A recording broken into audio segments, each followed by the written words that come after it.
apa kabar Anda semua? Hari ini hari Ahad, hari Minggu. Ini jadi udah akhir pekan dan juga liburan akhir tahun sudah mulai mendekat nih, Bung Rocky. Tapi kita dengar kabar kan banyak yang membatalkan penerbangan ke Bali karena diminta untuk rapid atau swab antigen. Saya lupa persisnya. Jadi kita ngomongin yang santai dan yang lucu-lucu saja ya, Bung Rocky ya. Jangan terlalu serius lah gitu ya.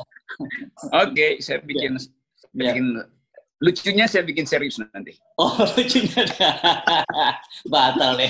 Tadinya mau bikin yang santai dan yang lucu gitu, tapi ternyata kalau urusan Bung Rocky jadi serius. Jadi ini harus serius lucu-lucuan. Oke. Oke. Nah, ini coba kita tonton sebentar ini. Saya kira ini udah viral di media sosial, ada razia terhadap anak-anak muda yang menggunakan kaos Habib Rizik Syihab yang turun nggak tanggung-tanggung nih. Kalau kita lihat ini ada tentara, ada polisi, dan bahkan ini kalau lihat pangkatnya ini kombes nih, Melati 3. Coba kita tonton sebentar ya, Bung Rocky ya. Oke.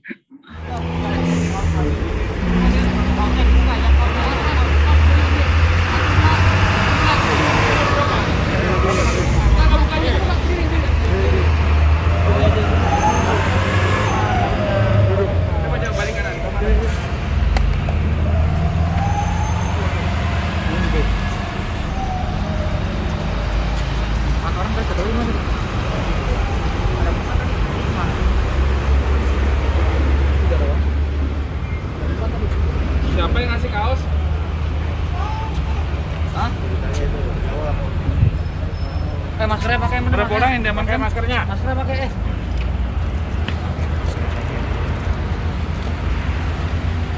Satu lagi dong.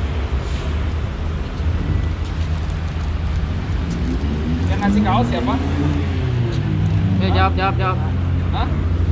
Apa? Beli di mana? Hah? Kamu umur berapa aja? Yuk. Kamu? Hah? 19.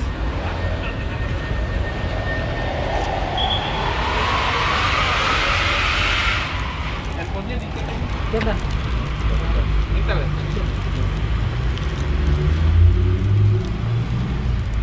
Oh, jaraknya dijaga, jaraknya geser. Geser. Ke Jakarta pada bawa uang nggak? Hah? Terus makannya gimana besokan? Jaga jaraknya. Hah? Kamu jauhkan sini, jauhkan.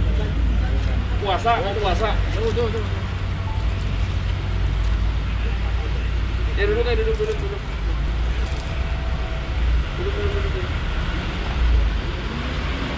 Berapa orang diamankan?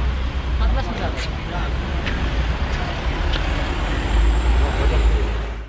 Nah, itu kan kelihatan Bung Rocky ini. Jadi ada razia kaos HRS ini kelihatannya udah mulai lebih menakutkan dibandingkan COVID nih ya. Mestinya yang rahasia itu didampingi psikiater atau psikolog gitu. Supaya psikolog bisa tentukan yang parno itu yang merahasia apa yang pakai kaos gitu. Kan itu mesti jelas kan siapa yang paranoid di situ tuh. Jadi ini satu gejala baru bahwa orang mau menikmati sensasi dari pakai kaos. Dulu ada kaos ganti presiden gitu. Sekarang kaos Habib Rizik gitu. Jadi negara akhirnya memusuhi kaos. Jadi ini ajaibnya di situ tuh. Kan itu orang bisa dia beli di mana sebagai fans Habib Rizik, terus dipakai ikut demo. Nanti kalau dia pakai ke pesantren misalnya, terus di rahasia tuh sebelum masuk pesantren nggak boleh pakai kaos Habib Rizik. Kalau dia pergi ke Megabendung ke tempatnya Habib Rizik, nanti dirahasia juga di situ. Jadi absurditas ini yang memperlihatkan bahwa ini bangsa betul-betul sedang tenggelam dalam kekonyolan gitu. Ini noraknya makin gila nih. Ini bukan lagi dungu, ini norak nih. Oke. Kan tadi saya melihatnya ini lucu, tapi Anda bilang ini lucu tapi bisa serius. Jadi di mana lucunya dan di mana seriusnya ini kalau gitu? Seriusnya tuh coba saya cari keterangan akademisnya ya. Ada satu gejala di dalam ilmu kedokteran bahwa kadangkala orang yang tangannya udah diamputasi, dia masih merasa gatal di ujung jari itu. Itu namanya istilahnya phantom limb gitu. phantom limb ini itu karena kita punya memori di kepala. Jadi begitu tangannya udah diamputasi, tangan palsunya itu bahkan merasa sakit di ujung jari. Atau bahkan nggak pakai tangan palsu, tapi dia merasa seolah-olah jarinya tuh ada yang tusuk-tusuk atau gatal atau segala macam. Nah itu sebetulnya semacam gejala di dalam kehidupan sosial juga bahwa Habib Rizik itu ada di penjara. Tetapi seolah-olah di negara ini mengalami phantom limb ini karena ada kaos yang beredar, karena ada video yang masih beredar, karena ada kutipan-kutipan pidato atau pesan Habib Rizik yang sedang beredar.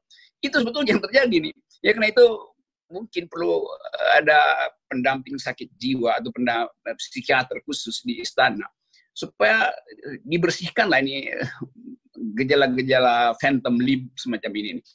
Karena ini membuat kita diketawain orang gitu. Diketawain tetangga, diketawain negara-negara tetangga juga, dan diketawain dunia melihat gejala semacam ini. Jadi mungkin nanti Presiden bikin perpres larangan menggunakan kaos kan ya. Ajaib lagi nanti itu. Saya membayangkan biasanya kan begini ini akan diikuti bukan hanya kaos nih, nanti akan ada stiker-stiker yang ditempel di mobil, di belakang kaca mobil, ditempel di rumah dan sebagainya. Kalau kemudian semua dibebankan pada polisi, saya jujur kasihan, saya berempati kepada polisi karena dia jadi menangani hal-hal yang seharusnya kalau menggunakan istilah pemerintah di luar tupoksinya, di luar tugas pokok dan fungsinya. Gitu. Itu stiker masih bisa kita lihat tulisan itu dengan gambar Habib Rizik gitu. Tapi nanti akan mengalami evolusi. Orang akan bikin semacam siluet Habib Rizik. Nah itu orang mesti tafsirkan bahwa ini siluet Habib Rizik, lalu dipersekusi lagi yang memakai. Tapi nanti ada kecerdasan lain nih, agen-agen distro ini, apa tuh distro tuh, anak-anak muda itu. Kemudian dia nanti bikin misalnya cuman inisialnya aja HRS, terus operasi lagi itu. Lalu dia bikin H di depan, R di belakang kaosnya, S di tangan kirinya tuh. Nanti alat-alat negara menafsirkan lagi itu tetap HRS, terus dia balik SRH gitu. Jadi ini yang namanya phantom limb dalam politik sebetulnya. Gejala phantom itu istilah Indonesia apa, hantu itu. Ada yang gentayangan, seolah-olah gentayangan itu. Padahal ini kreativitas.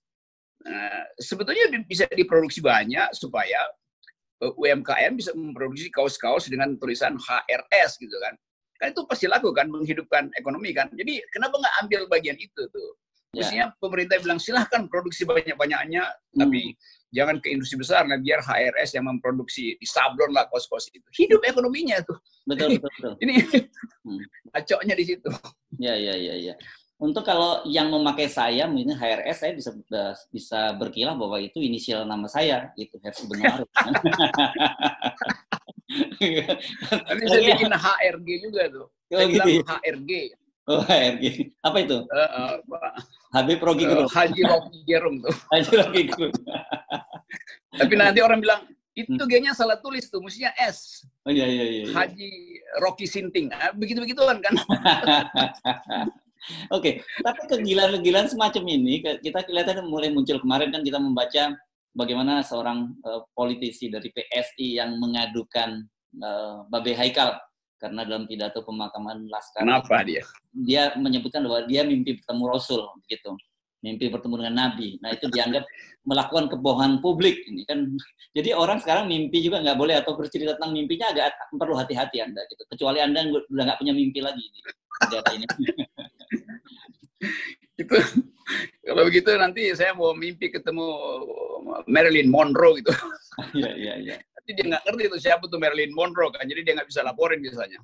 Padahal sensasinya sama kan, dua-duanya mimpi, bertemu dengan idola kan, dikreasi di kepala kan. Jadi kalau saya bermimpi mau ketemu siapapun itu karena akibat dari past event, dari past memori saya yang ada di dalam bawah sadar, kemudian dia upload ketika ada kondisi. Nah bisa aja Babe Haikal betul-betul mengalami hal yang semacam itu. Jadi siapa yang membuktikan itu sebagai penghinaan atau pelecehan? Itu kegembiraan dari si pemimpi. Nama juga mimpi. Mimpi itu kan status metafisika. Gimana mau diperiksa status metafisika? Itu PSI itu apa tuh PSI? Singkatan apa tuh PSI? Saya nggak ngerti tuh. Sama saya juga lupa. Apa? Yang saya dulu oke itu Pak. Kalau dulu Sahrir, saya kira tuh dulu keren tuh PSI kan Sahrir dan sebagainya kan, dan Anda juga ada di situ, itu kan keren kalau dulu ya kan. Ya, saya bayangin misalnya itu di zaman tahun 50-60-an, terus ada anggota PSI, Partai Sosialis Indonesia, melaporkan ada lawan politiknya yang Mas Sumi misalnya begitu ya. Iya, Mama Syumi mimpi yang metafisik gitu kan. Oh itu anggota partainya langsung ditempeleng sama Sultan Syahrir itu. Yuk nggak bisa mikir apa ya? Lapor-lapor hal yang metafisik. Saya nggak tahu ini mau ditempeleng apa enggak. Oke. Jadi begitulah. Ini juga gejala norak baru. Ya. Tapi yang menarik kemudian netizen membongkar file lama gitu, ada jejak digitalnya itu. Kebetulan Kepala Divisi Humas Mabes Polri, Irjen Pol Argoyono itu pernah bercerita kepada media dia mimpi bertemu Yesus. Ya, jadi kan orang membandingkan begitu, dan saya kira ini kan sebenarnya kalau dari sisi kita lihat dari sisi religiusitas ini kan menunjukkan tingkat levelnya kan menarik. Mimpinya itu ada yang ketemu Nabi, ketemu Rasul gitu. Ya kalau Anda ketemu Marilyn Monroe gitu orang juga nggak heran juga kan gitu kan. Bebas-bebas aja kan gitu harusnya. Saya pernah berfoto soalnya dengan patung lilin Marilyn Monroe di Madame Tussauds ya. Di Los Angeles. Jadi semua orang misalnya ingin berfoto dengan idolanya gitu kan. Jadi satu waktu nanti ada aja orang menganggap bahwa idola dia itu adalah Pangeran Diponegoro, lalu berfoto dengan Pangeran Diponegoro. Terus nanti ada orang yang tersinggung bahwa nggak begitu, nggak boleh tuh Pangeran Diponegoro itu nggak boleh dimimpikan sebab macam-macam alasannya gitu kan. Jadi sekali lagi keadaan kita hari ini itu dinorakkan oleh keinginan untuk mengkriminalkan orang tuh. Jadi seluruh hidup kita sebetulnya dalam 3 tahun terakhir ini disibukkan dengan hal-hal dungu semacam itu, hal-hal norak semacam itu. Nah sekarang kita masuk di dalam keadaan yang makin paranoid karena kekuasaan itu tidak lagi mampu untuk menentukan yang mana yang harus dipersekusi, yang mana yang harus ditanggap. Lalu semua soal itu dijadikan sebagai objek untuk penghukuman. Kan ini menunjukkan bahwa ada intelektualitas bangsa ini yang drop. Drop bukan karena nggak bisa diupload, tapi dihalangi untuk diupload. Nah, bangsa yang mengalami pembodohan ini, dan terutama mereka yang sedang berkuasa yang mengalami pembodohan, itu akan menahan laju Indonesia untuk compete dengan dunia global. Mana ada di dalam pertandingan global orang bertanding untuk melaporkan orang yang bermimpi kan? Itu udah gila nih. Jadi saya kira mungkin dengan situasi yang absurd gini cara yang paling enak ya kita tertawa Bung Rocky, karena kalau kita serius juga ngadepinya kita bisa ikut gila loh.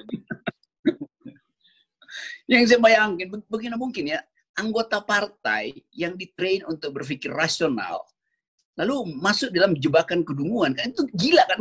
Maksudnya ini benar-benar mau diomelin, nggak ada gunanya, mau diketawain juga itu, ya kita ketawain satu fenomena yang nggak lucu sebenarnya. Yang gitu. Absurditas itu ini nggak ada definisinya nih. Ini mungkin perlu dicari di kamus tuh, ini gejala-gejala semacam ini. Tapi ini menarik buat para periset sebetulnya untuk melihat kondisi psikis bangsa ini. Terutama kondisi kejiwaan elit politik tuh. Gangguan gila bener. Oke. Jadi situasi-situasi macam ini saya kira ini kita akan menemukan hal-hal baru lagi yang juga bisa lebih absurd lagi nih Bung Rocky. Jadi menurut saya kita dari sekarang harus mempersiapkan diri gitu, menyiapkan mental kita untuk menghadapi hal-hal yang lebih absurd dari situasi saat ini. Betul. Dan benar-benar udah masuk dalam tahap irasional tuh. Politik kita masuk dalam tahap irasional. Presiden menganggap bahwa dia adalah negara, karena itu negara tidak boleh kalah. Yang mesti dikalahkan adalah pemakai kaos Habib Rizik gitu kan. Itu kan begitu kan jalan pikirannya akhirnya kan. Jadi nanti masuk pengadilan macam-macam soal itu. Terus jadi komplikasi kita ini disebabkan karena kita kurang berpikir. Sebetulnya itu aja. Kalau aparat negara punya semacam kebebasan untuk diskresi, kan dia bisa bercanda aja, gila kaos lu bagus banget bro, itu sama si orang yang ingin diamat-amati itu. Lalu terjadi percakapan, lalu dia bilang, iya ini mau dapat, oh boleh asal yang kamu udah pakai itu. Maka dibukalah kaos itu kan. Lalu aparat bilang, oke, terima kasih. Jadi dia langsung sita juga kan kaos itu. Karena diserahkan sebetulnya kan. Jadi nggak ada kenikmatan di dalam tata cara bernegara kita. Karena semuanya dikendalikan dengan prinsip negara tidak boleh kalah. Itu akibatnya beginian. Aparat negara pun menganggap kita nggak boleh kalah lawan kaos. Jadi ngaco kan. Padahal kaos itu bukan lawan. Ya. Oke. Tapi saya kira kita perlu juga menyampaikan seperti nasihat Anda tadi. Harusnya pemerintah lihat dari sudut potensinya, begitu ya. Karena kalau animo orang terhadap kaos Habib Rizik ini sangat tinggi, kalau kita biarkan kan itu akan menggerakkan ekonomi, terutama kelas rakyat, kelas bawah di Sablon. Dan ini kan sangat-sangat membantu situasi pemerintah yang juga saat ini sedang berat secara ekonomi. Itu yang mesti dilakukan sebetulnya. Karena itu libatkanlah Menteri Keuangan yang lagi pusing untuk mengatur alokasi anggaran, tiba-tiba ini UMKM bisa dapat sejatah lagi untuk produksi kaos, atau Menteri para wisata segala macam. Kan jadikan aja itu sebagai hal yang justru berguna itu. Ini tapi itu hanya bisa kalau ada pemerintah yang juga masih berguna. Kalau pemerintahnya juga udah nggak berguna, ya memang semuanya harus dianggap sudah sedang selesai gitu. Jadi gejala-gejala akhir aja dari kekuasaan yang memang nggak punya grip lagi terhadap legitimasi gitu. Atau gini, kalau saya tiba-tiba terpikir punya gagasan begini, kalau mau itu lebih booming lagi kaos-kaos itu, artinya silahkan para pendukung Habib Rizik Syihab menggunakan kaos itu, terus kita dorong lawan-lawan dari Habib Rizik Syihab membuat kaos yang sama gitu. Kami anti Habib Rizik Syihab. Kan jadi happening dari itu, order kaos akan luar biasa. Itu ekonomi tumbuh dengan pertandingan kreativitas sebetulnya, kan nggak ada soal kan. Atau kami pro presiden tiga periode, kan biasa aja kan. Seperti yang diucapkan oleh Puan Maharani. Jadi ada Ibu Puan, kaosnya itu gambar Ibu Puan, terus di bawah kami pro usulan presiden 3 periode, kan enak juga. Oke.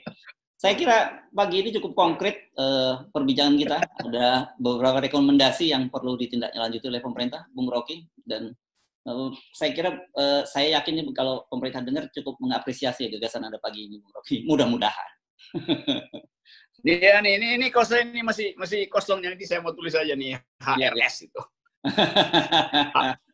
Besok saya pakai nih. Ya. Tulisannya HRS, artinya hari Senin. Oh, oke. Dan silakan kemudian kubu pendukung pemerintah membuat anti HRS gitu ya. Jadi akan seru. Oke, Bung Rocky, kita kaosnya besok ya. Mantap. Mantap, thank you. Yeah.